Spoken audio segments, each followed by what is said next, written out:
I'm Dr. Lori, and I'm back with What's It Worth with Dr. Lori, and I'm here with Brad. Hi, Brad. Hi, how are you? Good, how are you? Very good. Where's home? Ephrata. Ephrata.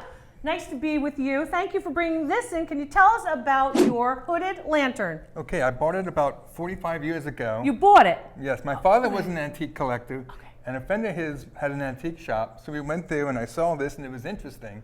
So what was interesting? So you like it and you say, oh, I have to have it. I had a couple railroad lanterns as well, and it's just like something similar but different, so I bought actually 2 of these at the antique shop. So you bought 2 of these, so would you consider yourself a lantern collector? No, I only have like a half dozen or 8 of them, but only 8 of them. Yeah. I just started and then stopped, you know? Okay, so you have a couple, you thought it was cool, and then you kind of got interested in something else. Yes. Okay, what was the something else? Just odds and ends. I really, also at that point I was getting married and didn't have a lot of money for antiques. No, and you needed money for jewelry, right? Money for your wife, okay. So what we're looking at here is, as you commented on a railroad lantern, you know, signal lanterns on the railroad are very popular with different colors. Maybe Dietz lanterns, you know, also used for the railroad. So when we think of lanterns, a lot of antique collectors think about railroad, right? But this, of course, is a World War II hooded lantern. And this particular lantern is a lantern which you would basically use at night, for the most part. So you could use it under the veil of night so other people don't see you, basically. And here's a couple of things about it. It really is a relatively interesting piece. It's constructed metal. So basically it's sheet metal cut, and then they literally will create the hoods. You can see the hoods here. And then, you know, you have to carry it. But what's interesting about it, it's a regular kerosene lantern with a wick. If you open up from this little latch, you can see the wick.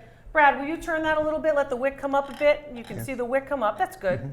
So you can see the wick and you'd light it, and you actually could put the fuel inside. It's a lantern or a lamp, it's not a light. The difference between a light and a lamp has to do with Aladdin. Remember Aladdin, he had a lamp? Well, it was in fact a source, a fuel source. That's a lamp. A light is usually electrified. So those are the differences. You'll notice here again, the lenses here are the red color, and the red color can basically be shaded. So you're not sort of putting a big light on yourself in the middle of a war, right? That's basically what you're looking at. You'll notice here there is a mark right here on the front of it that indicates, of course, serial number and other information about the manufacturer of this particular lamp for the war effort. It is a World War II, and it says, of course, the supply patent is approved on this particular date in 1941. So we now have a date for the piece, too, based on the patent information. So a lot of new things, of course, are going to be introduced. Technological advances take place because of the war. You have everything from Rosie the Riveter to, of course, the oxyacetylene torch that is brought in because of the need for it in the war effort. Yes. So the color is obviously army green because you want to be, of course, camouflaged, if you will. And when you bought it, how much did you pay for it all those years ago? I forget. It was either 20 for one or 20 for both of them. I forget which. Okay, so it might have been as low as $10 a lamp. Yeah. That's pretty good, right? Yes. So when it comes to the investment, when it comes to lanterns, the things that are important are, of course, the construction or body of the whole piece is important. You don't even have any losses to the green color on, of course, the handle. So I don't think it was used all that often. Right. I think it was probably one of the ones that might not have seen too much action, if you will. And then also what's important, of course, is the lenses and whether the coloration on the lenses is quite good. If you open this up and you look at the coloration of the lens, right here you're seeing a little bit of loss onto this red lens.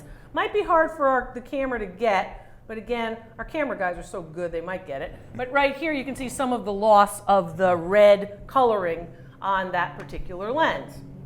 Also what you see here is usually they would come in groups, so the fact that you have 2 of them increases value for them as a set because typically you would be on a patrol with someone else, right? So did you serve? Are you someone who served in the military at all? No, I'm not, but my father was a World War II veteran. So your father, was he in the Pacific? Was he in the European theater? European. Wow, okay. So basically what we've seen here, and we've seen a lot of World War II items on What's It Worth with Dr. Lori, and interestingly enough, this is one of those rare items that you don't see a lot of because these pieces will go back into production for the most part. We see guns, we see swords, we see all different types of items. We've appraised, of course, uniforms and other things. But for the most part, when it comes to these kinds of items, these are the items that usually stay with, of course, the government, right? Any idea what you think it's worth? Is it worth $1 million? Is it worth 10,000? Is it worth, what do you think it's worth? I would guess it probably around 100 at the most. Around 100 at the most. Why so low? I didn't think that was low. I just knew how much a lot of railroad kerosene lanterns go for. Okay, so you're comparing them to railroad kerosene lanterns. Let's talk a little bit about why that's not the best way to evaluate them. First, you have a lantern. Then you have the fact that it's a military lantern. It's not just any war's lantern, it's World War II's lantern. Okay, so now you also have a lantern that has one particular use, for the most part. Yeah. The way it's constructed is for night use, so that's important as well. Value on your piece, about $325. Oh, wow. Nice. It is nice. Yeah, nice. So a little bit of a surprise for that. Well, what will you do with it, since you only have a collection of 8 or 10? Well, I'm trying to get rid of some of my antiques that I have, and I may consider selling it or see if my children want it. Okay, and don't forget about your grandchildren, because Yes. they might want it. Yeah. And the thing you want to think about is during an anniversary of World War II, maybe on December 7th of some year, or maybe on VJ Day or something like that, or D-Day. One of those anniversary days are very good days for you to actually sell pieces like this. Okay. When you're trying to sell, remember, a good tip is remember the anniversaries, try to relate it to what you're trying to sell. Because you have a World War II item, and these items are also quite popular in Great Britain, and we can get to those British collectors now through the internet and our smartphones, right? So basically remember that these lanterns were also the same type, only in different materials used in Great Britain, as well as with the Aussies and many of our other allies as well. Okay. Thanks so much, Well, Brad. thank Thanks you. for being with me. I'm Dr. Lori. This is What's It Worth with Dr. Lori. Thanks for being with us, and see you next time.